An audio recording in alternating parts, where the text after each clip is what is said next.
The silence of deep space shimmered with anticipation as the first alien scout ships approached. Their sensor arrays pulsed with confusion, calibrating and recalibrating as they tried to make sense of the massive structure that dominated their visual fields. What they had initially registered as a mobile space station slowly resolved into something far more incredible, a single starship that defied every known principle of galactic engineering. Captain Elena Rodriguez stood motionless at the central command platform, her posture relaxed but her eyes alert. The bridge of the starship stretched out around her, a vast ecosystem of technology that seemed to breathe with its own intelligence.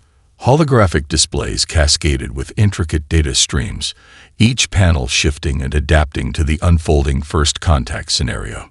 The ship's quantum communication systems had been preparing for this moment for months. Linguistic algorithms worked in real time, breaking down the alien transmissions, analyzing communication patterns, and constructing response matrices that would minimize misunderstandings. This was more than a meeting of two species. It was a delicate dance of mutual comprehension. Outside, the hull of the massive vessel seemed to shimmer, not from any single technological trick, but from a complex adaptive camouflage that responded to the surrounding space. Microscopic nanolayers shifted and realigned, creating a surface that was simultaneously reflective and absorbent. To the approaching alien scouts, the ship appeared to change subtly with each passing moment, a living entity that defied simple observation. Ambassador Krelnax of the Zortak Diplomatic Corps felt his respiratory chambers constrict as the initial sensor data came through. What his species considered a massive capital ship would barely qualify as a shuttle compared to this behemoth. The vessel stretched an impossible 50 kilometers from end to end, with structural complexity that suggested entire ecosystems contained within its hull. "Recalibrate sensors," he instructed his lead science officer, certain there must be some error in the readings. "Verify dimensional parameters." The science officer, a meticulous individual named Prelix, ran multiple diagnostic suites. Each confirmation only deepened the mystery. "Measurements are consistent, Ambassador," they reported, a tremor of uncertainty in their communication tendrils. "The vessel is exactly as we first detected." Aboard the human ship, preparation was equally intense. Diplomatic teams had been training for years, understanding that this moment could reshape humanity's place in the galactic community. Cultural adaptation specialists worked alongside xenolinguists, preparing potential communication approaches that would bridge the vast differences between species. Elena watched as the first direct communication attempts began. The quantum communication systems translated not just words, but contextual meanings, capturing nuances of emotion, intent, and cultural subtext that traditional translation methods would miss. Each transmission was a carefully constructed bridge, designed to minimize potential misunderstandings. The ship's exterior continued its subtle dance of adaptation. Sections of the hull that faced the alien scouts seemed to become slightly more transparent, offering tantalizing glimpses of the complex internal structures. It was a calculated display, revealing enough to demonstrate technological sophistication, but not so much as to overwhelm or threaten. Beneath the bridge, entire decks hummed with activity. Agricultural zones produced food, recycling systems worked with near-perfect efficiency, and social spaces continued their daily rhythms. This was not just a ship, but a mobile civilization, a testament to humanity's ability to create sustainable, adaptive environments in the most challenging conditions. Krelnax studied the visual feeds, trying to comprehend the scale before him. The ship's design suggested layers of complexity that went far beyond simple transportation. Each visible section seemed to flow into the next with an organic precision that challenged everything the Zortak understood about space travel. "Prepare preliminary communication protocols," he instructed his team. "We are about to make first contact with a civilization that appears to have rewritten the fundamental rules of technological development." On the human bridge, Elena Rodriguez allowed herself a slight smile.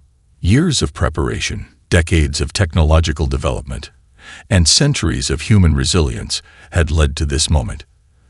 The universe was about to learn that humanity was not just another species, they were something entirely unexpected.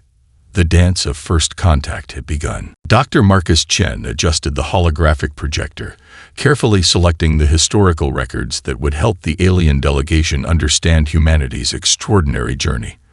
The projection began to unfold, a living narrative that traced the complex path of human survival and innovation. The first images showed a planet in crisis. Earth of the mid-21st century appeared as a landscape of environmental challenges. Rising sea levels, extreme weather patterns, and dwindling resources. Where many species might have collapsed, humanity responded with unprecedented creativity and collective determination. Our survival has always been about adaptation, Dr. Chen explained to the alien observers.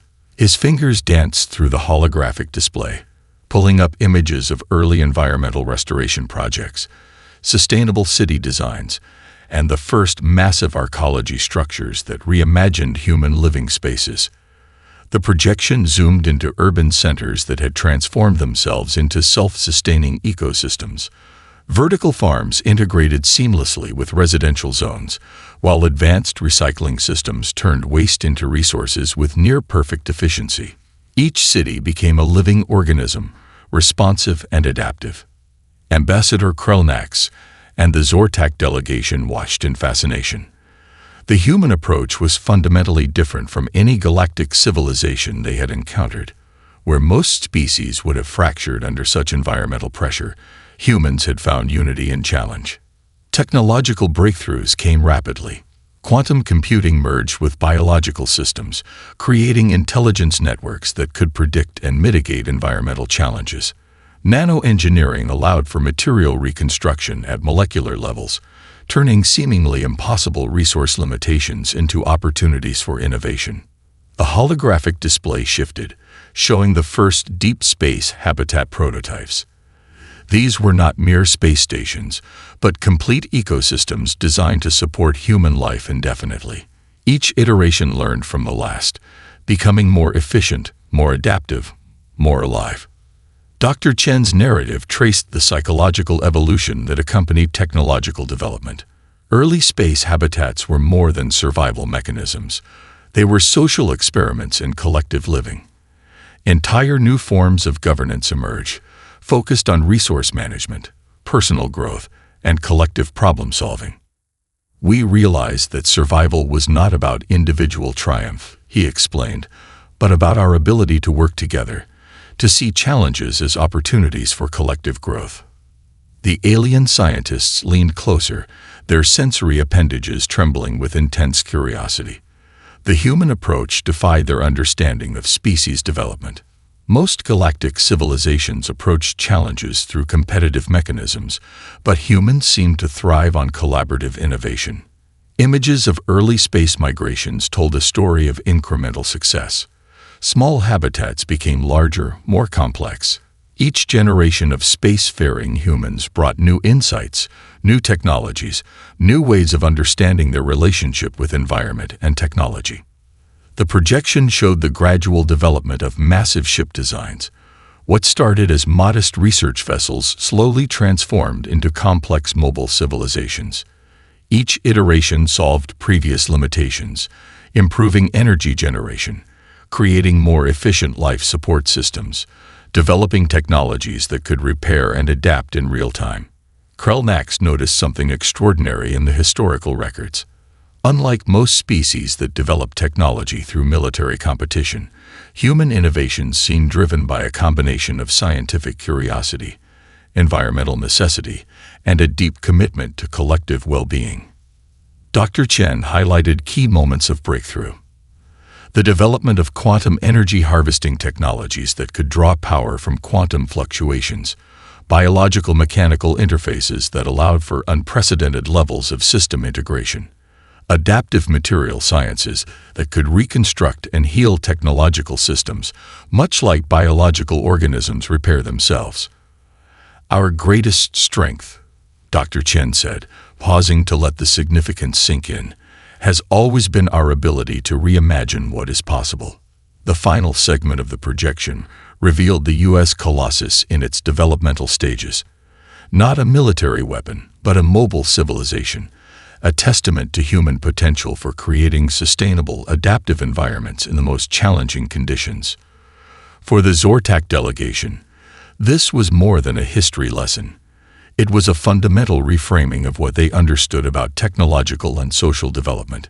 Humanity had not conquered challenges through brute force, but through creativity, collaboration, and an unwavering belief in collective potential. As the projection faded, a profound silence filled the room. The aliens looked at each other, understanding that they were witnessing something unprecedented in galactic history. A species that could transform limitations into opportunities, challenges into innovations. Dr. Chen smiled, knowing that this was just the beginning of a much larger conversation about human potential. The scientific teams of the Zortak approached the designated tour area with a mixture of excitement and trepidation. Chief Engineer Aisha Nakamura stood ready, her posture calm and welcoming, understanding the magnitude of this technological exchange. The first section they entered was a quantum computing hub that defied conventional understanding. Holographic interfaces danced with impossible complexity, data streams weaving intricate patterns that seemed to breathe with living intelligence. Unlike traditional computer systems, these interfaces responded to environmental cues, anticipating needs before they could be articulated. Our computational systems are not just machines, Aisha explained, her hands moving through the holographic displays. They are adaptive networks that learn and grow. The alien scientists watched in fascination as the system demonstrated its capabilities. A small environmental challenge, a simulated microgravity fluctuation, was instantly detected and compensated for. The entire network seemed to ripple and adjust, with subsystems communicating and resolving potential issues in microseconds. Prelix, the lead Zortak scientist, extended a sensory tendril towards a nearby interface. The holographic display immediately shifted, creating a translation matrix that perfectly matched the aliens' cognitive processing patterns.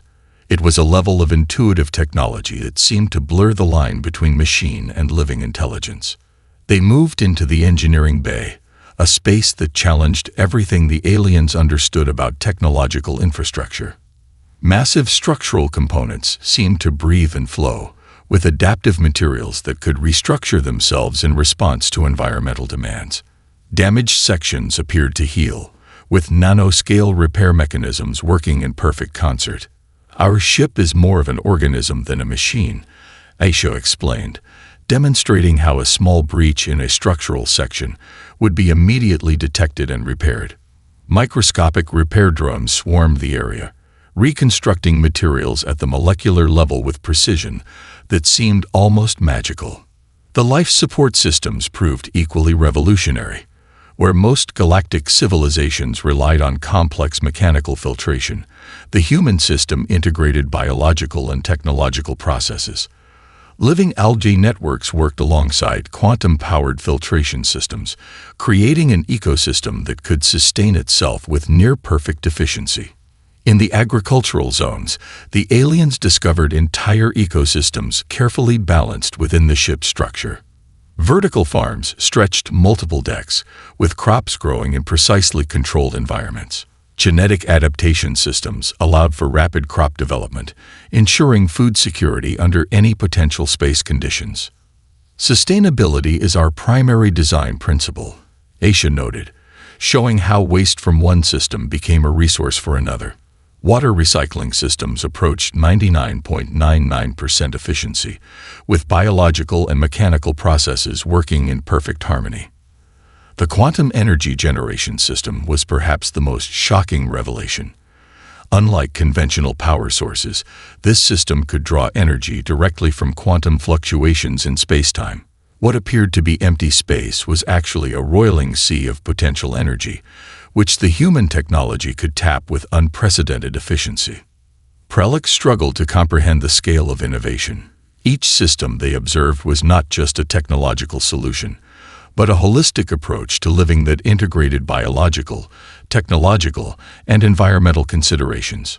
A demonstration of the ship's adaptive shields left the alien delegation speechless. When a simulated meteor strike was introduced, the ship's exterior didn't just deflect the impact. It absorbed and redistributed the energy, transforming a potential threat into a source of additional power. "We don't just protect," Aisha explained. "We adapt and grow." The medical bay revealed perhaps the most profound technological integration. Medical systems that could diagnose and treat conditions at the cellular level, with predictive algorithms that could identify potential health issues before they manifested. Regenerative technologies that could repair damage with speeds that seemed to defy biological limitations. As the tour concluded, the Zortak scientists exchanged glances of profound understanding. This was not just a technological achievement, but a fundamental reimagining of what was possible when technology was approached as a living, adaptive system. Prelix turned to Aisha, their communication tendrils vibrating with a mixture of respect and wonder. "You have not just created a ship," they said, "you have created a living civilization." Aisha smiled, understanding that they had only scratched the surface of human potential. The universe, it seemed, was about to be redefined. The diplomatic delegation followed their human guides through a series of interconnected social spaces that challenged every preconception about shipboard life. Where the Zortak expected rigid hierarchical structures, they discovered a dynamic, fluid social ecosystem that seemed to breathe with collective intelligence. Their first stop was a learning center that defied traditional educational models. Students of various ages worked in collaborative pods, their learning experiences personalized yet deeply interconnected. Holographic interfaces adapted in real time to individual learning styles, while group projects encouraged complex problem-solving and emotional intelligence. A young student named Kai approached the delegation, showing no signs of nervousness. "Learning is about discovery," he explained, demonstrating a project that combined ecological design with quantum mathematics. The seamless integration of disciplines surprised the alien observers, who were accustomed to more rigidly defined educational approaches. In the communal dining area, the social dynamics became even more fascinating. Tables were designed to encourage interaction, with seating arrangements that shifted based on conversational dynamics and group needs. The food itself was a marvel, partially grown within the ship, partially created through advanced molecular synthesis, and entirely designed to meet nutritional and cultural diversity requirements. Dr. Elena Rodriguez, the ship's cultural integration specialist, explained the underlying philosophy. "We view our community as a living system," she said. "Every individual contributes. Every role is valued, and our strength comes from our ability to adapt and support one another." The aliens observed work zones that challenged their understanding of productivity. There were no fixed workstations or rigid job descriptions. Instead, individuals moved between projects based on skills, interest, and collective needs. Leadership was fluid, with team members taking point on different initiatives based on their current expertise. Psychological support was integrated into every aspect of shipboard life. Regular group sessions, individual counseling, and adaptive mental health technologies ensured that the community's emotional well-being was as carefully maintained as its physical infrastructure. The goal was not just survival, but collective thriving. In the recreational areas, the delegation witnessed another surprising dimension of human culture. Art studios existed alongside scientific research zones. Musicians collaborated with engineers, visual artists worked with quantum physicists. Creativity was not seen as separate from technical innovation, but as an essential component of problem-solving. Prelix, the lead alien observer, noticed something profound. Unlike most galactic civilizations that emphasized individual achievement, this human society appeared to measure success through collective progress. Personal growth was important, but always in the context of community contribution. The ship's governance system was equally revolutionary. Decision-making happened through a combination of AI-assisted analysis and democratic participation. Complex algorithms helped process information, but final decisions always involved direct input from community members. It was a dynamic system that balanced efficiency with collective wisdom. Generational integration was another striking feature. Elderly members were not marginalized but actively contributed to community life. Their experience was valued, with mentorship programs that allowed knowledge transfer across age groups. Children were not isolated but integrated into various aspects of ship life, learning through active participation. A workshop demonstrated the ship's approach to conflict resolution. When disagreements arose, specialized mediators helped guide discussions. The focus was on understanding different perspectives, finding common ground, and developing solutions that benefited the entire community. The aliens were particularly struck by the approach to individual identity. Personal expression was encouraged, with individuals free to explore various roles and interests. Gender, cultural background, and personal preferences were respected, but never used as barriers to participation. During a community gathering, the delegation witnessed something unexpected. A complex problem-solving session involved members from different backgrounds: scientists, artists, engineers, and educators, working together. The collaboration was organic, with ideas flowing freely and egos seemingly set aside. Dr. Rodriguez smiled, observing the alien delegation's growing understanding. "We are not perfect," she explained, "but we believe in our collective potential. Our strength is our ability to learn, adapt, and grow together." As the tour concluded, prelates turned to their fellow scientists. The human ship was more than a technological marvel. It was a living demonstration of a society that had learned to transform diversity into strength, challenges into opportunities. The universe, they realized, was about to be introduced to a fundamentally different way of existing.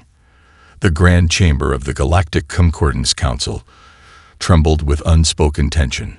Holographic representations of dozens of alien civilizations flickered around the central platform, where heated debates about humanity's sudden arrival reached a fever pitch.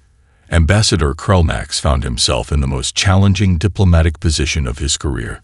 The human presence had become a fracture point for galactic politics, exposing deep-seated fears and long-suppressed rivalries among established civilizations. "They cannot be allowed to destabilize the current balance of power," declared Vornak, representative of the Thalassian conclave, his crystalline body pulsing with agitation. "A single species with such technological capabilities represents an unprecedented threat." Other delegations divided into complex political factions. The scientific communities were fascinated, seeing humanity as a breakthrough in evolutionary potential. Political hawks viewed the humans as a potential military challenge. Economic strategists saw both opportunity and existential risk. Captain Elena Rodriguez watched the diplomatic transmissions with careful composure. The quantum communication systems aboard the Colossus intercepted and analyzed every nuanced communication, building complex models of potential diplomatic outcomes. The quantum diplomatic intelligence team worked tirelessly. Led by Dr. Samira Reyes, they created intricate predictive models that could anticipate potential diplomatic challenges before they'd fully materialized. Each potential conflict was analyzed, potential resolutions mapped with mathematical precision. "We are not seeking to challenge," Dr. Reyes explained during a carefully managed communication session. "We are seeking to understand and collaborate." But understanding seemed increasingly difficult. The technological gap between humans and other civilizations was so profound that it generated more fear than curiosity. The Colossus represented more than a ship. It was a mobile civilization that challenged fundamental assumptions about space exploration, resource management, and species development. Economic councils ran increasingly complex simulations.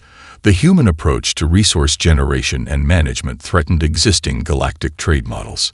Technologies that could generate resources from quantum fluctuations could potentially destabilize entire economic systems that had remained unchanged for centuries.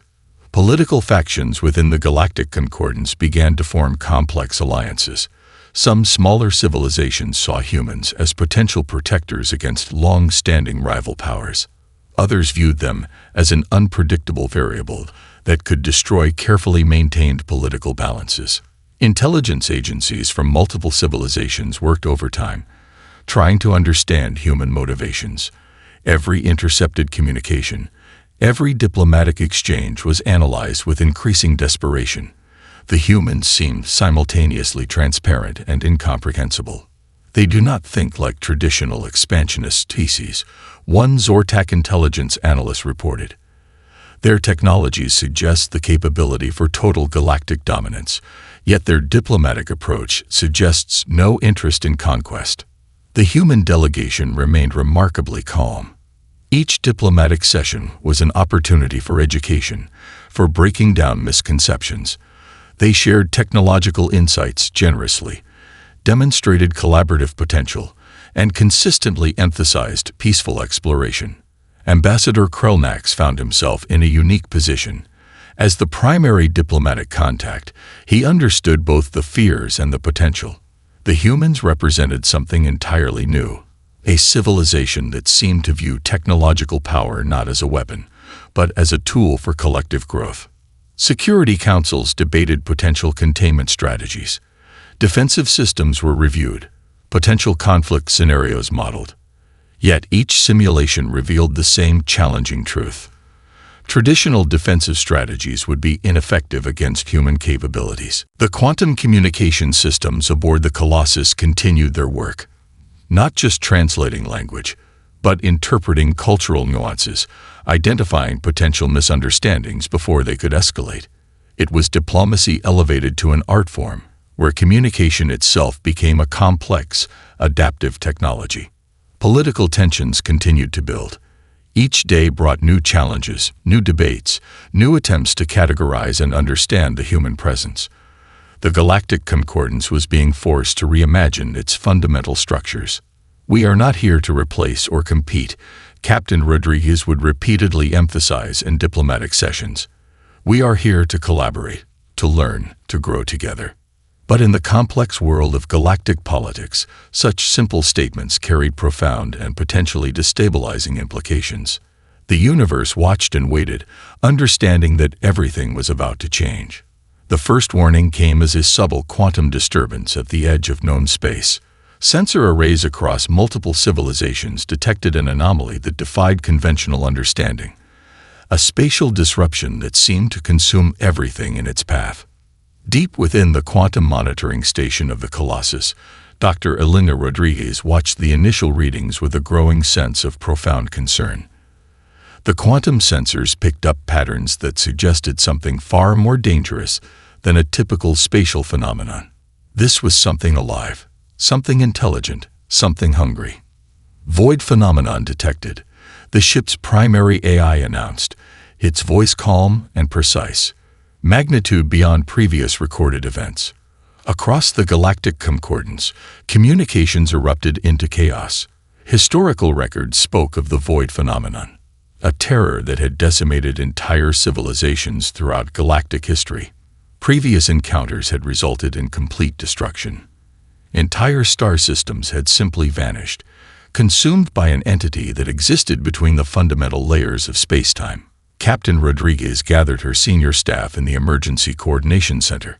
Holographic displays surrounded them, showing multiple dimensional layers of the approaching threat. Unlike previous encounters, they had something no other civilization had possessed, a truly adaptive technological system. "This is not just about defense," Rodriguez explained to her team. "This is about understanding and potentially redirecting an existential threat." The void phenomenon was unlike any conventional enemy. It was not a physical invasion, but a complex spatial disruption that consumed matter, energy, and potentially the very fabric of reality. Previous galactic civilizations had only been able to flee or watch in helpless terror. Quantum analysis teams worked at unprecedented speeds. They began to map the complex dimensional layers of the approaching threat, looking for patterns, for weaknesses, for any potential point of intervention. This was more than a military challenge. It was a fundamental scientific problem. Diplomatic channels across the Galactic Concordance went silent. The political tensions that had dominated recent discussions evaporated in the face of an existential threat. Every civilization turned its attention to the approaching phenomenon, watching in collective dread.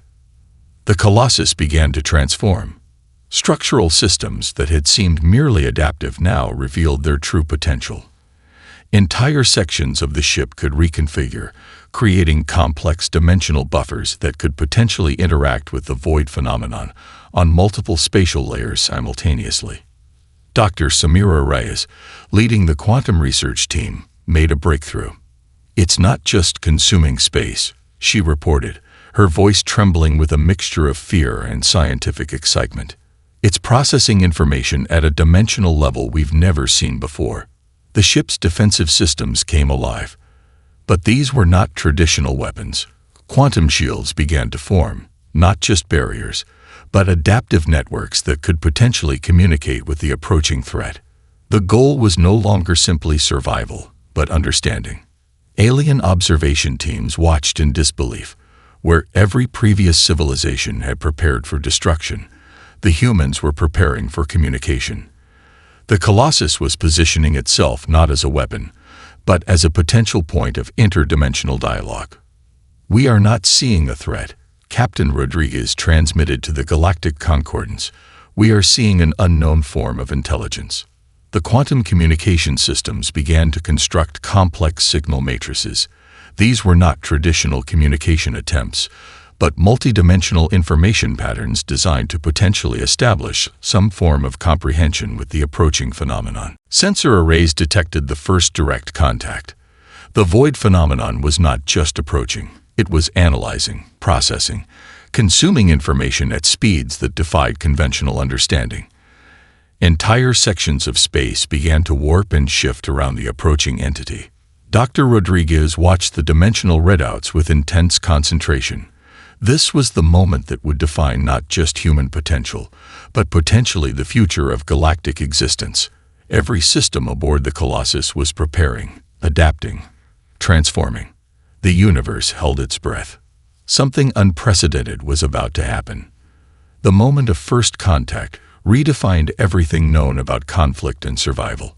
The void phenomenon approached with a complexity that defied conventional understanding, its spatial tendrils reaching out like quantum fingers exploring an unknown ecosystem. Captain Elena Rodriguez stood at the center of the command bridge, her team working with a synchronicity that seemed almost telepathic. The Colossus was no longer just a ship, it had become a living, thinking entity dedicated to understanding and potentially neutralizing the existential threat. Quantum shields flickered to life, but these were unlike any defensive systems previously conceived. Instead of simple barriers, they were adaptive networks that could communicate, analyze, and potentially redirect the incoming spatial disturbance. Each shield was a complex mathematical language, speaking in the fundamental syntax of dimensional physics. Dr. Samira Reyes managed the quantum communication systems, her fingers dancing across holographic interfaces that seemed to breathe with living intelligence. "We're establishing multidimensional communication protocols," she reported, her voice calm despite the unprecedented nature of their mission. The first wave of the void phenomenon tested the ship's defenses. Where previous civilizations would have been instantly consumed, the Colossus responded with a complex adaptive response. Entire sections of the ship reconfigured in microseconds, creating dimensional buffers that absorbed and redirected the incoming spatial energy. Alien observation teams watched in stunned silence. The human vessel did not simply defend, it engaged. Each interaction with the void phenomenon was a moment of potential understanding, a complex dance of information and adaptive response. "We are not fighting," Captain Rodriguez transmitted to the Galactic Concordance. "We are communicating." The ship's systems worked in perfect harmony. Biological interfaces merged with quantum computing networks, creating a responsive intelligence that could process information across multiple dimensional layers simultaneously. What appeared to be defensive maneuvers were actually intricate attempts at understanding the nature of the approaching phenomenon. Structural sections of the Colossus began to transform. Nanoscale repair mechanisms worked in concert with quantum adaptive systems, allowing the ship to literally reshape itself in response to the spatial threats. Damage was not just repaired, It was learned from, integrated, transformed into new defensive capabilities. Dr. Elena Rodriguez managed the scientific teams with a focus that bordered on meditation. Each moment was an opportunity for discovery, for pushing the boundaries of known scientific understanding. The void phenomenon was not an enemy to be destroyed, but a complex system to be understood. Quantum energy systems reached out, creating complex information matrices that could potentially communicate with the spatial entity.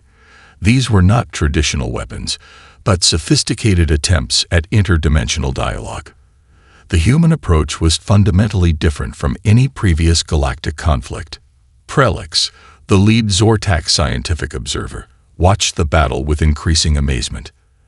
"They are not defending," the alien scientists reported.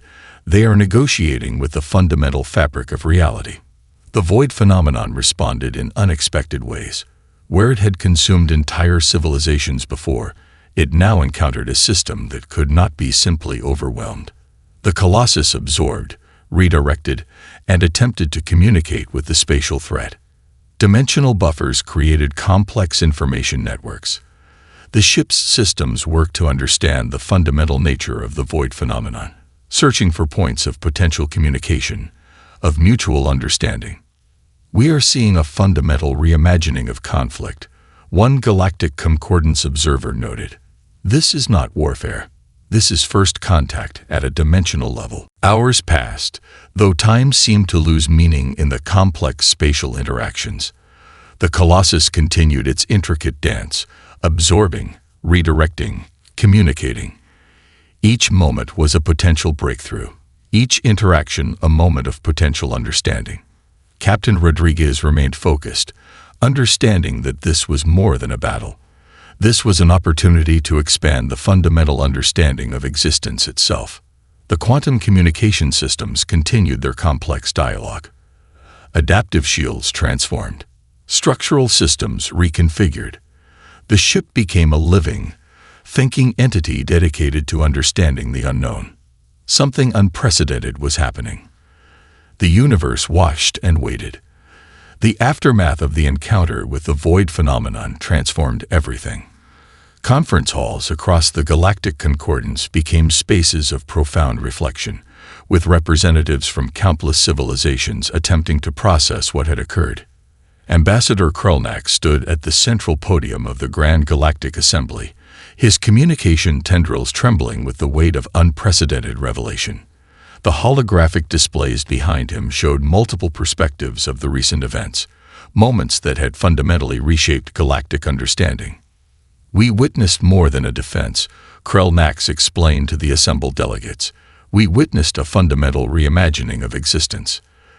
The scientific records told an extraordinary story. The human vessel had not destroyed the void phenomenon, nor had it simply survived. Instead, it had engaged in a complex dimensional dialogue that had transformed the very nature of the spatial threat. Where previous encounters had resulted in complete destruction, this interaction had resulted in something entirely unexpected. Preliminary analysis suggested that the void phenomenon was not a simple destructive force, but a complex form of dimensional intelligence. The humans had approached it not as an enemy, but as an unknown form of existence to be understood. Dr. Samira Rice presented the initial findings. Her presentation revealed layers of complexity that challenged everything known about spatial interactions. The void phenomenon had not been defeated. It had been communicated with, understood, potentially even transformed. "We do not fully comprehend the complete outcome," she explained, "but we have opened a dialogue with something previously considered incomprehensible." The technological implications were staggering. The Colossus had demonstrated capabilities that redefined understanding of adaptive technologies, dimensional interactions, and interspecies communication. Every civilization now understood that their previous models of technological development were fundamentally limited. Political structures began to shift. The previous hierarchical models of the Galactic Concordance seemed suddenly obsolete. Civilizations that had been rivals for centuries found themselves reassessing their fundamental approaches to exploration, communication, and mutual understanding. Captain Elena Rodriguez became an unexpected symbol of this transformation. Her approach during the crisis, viewing the threat as an opportunity for understanding rather than destruction, challenged fundamental assumptions about conflict and survival. Scientific exchanges accelerated. The human approach to technological development, integrating biological, technological, and dimensional understanding, became a model of study for countless civilizations. Research teams from multiple species began collaborative projects that would have been unimaginable months earlier. The economic implications were equally profound. Technologies that could adapt, communicate, and transform at the level demonstrated by the Colossus represented a fundamental shift in resource management, exploration, and interspecies cooperation. "We are not seeking dominance," Rodriguez explained during a key diplomatic session. "We are seeking understanding. We are seeking collective growth." Diplomatic protocols underwent complete reconstruction. The previous models of interspecies communication seemed suddenly primitive.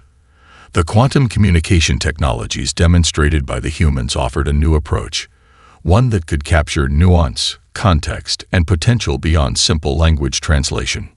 Prelix, the lead Zortak scientific observer, summarized the transformation succinctly. "Humanity has shown us that intelligence is not about conquest," the scientist reported, "but about the capacity to understand, to adapt, to grow." Educational systems across multiple civilizations began to incorporate the lessons learned. Collaborative problem-solving, adaptive thinking, and a holistic approach to understanding replaced previous competitive models of learning and development. The void phenomenon remained a subject of intense study. Initial indications suggested that the encounter had not eliminated the spatial entity, but had potentially transformed it. Some theoretical models suggested a form of mutual communication that transcended previous understanding of intelligence. Ambassador Krelnax looked out over the assembled delegates. The universe had changed. Humanity had not conquered or been conquered. They had demonstrated something far more powerful, the ability to transform through understanding. "We stand at a new beginning," Krelnax proclaimed, his voice resonating through the conference hall. Not as separate civilizations, but as a collective potential for growth. The universe listened. Something extraordinary was emerging.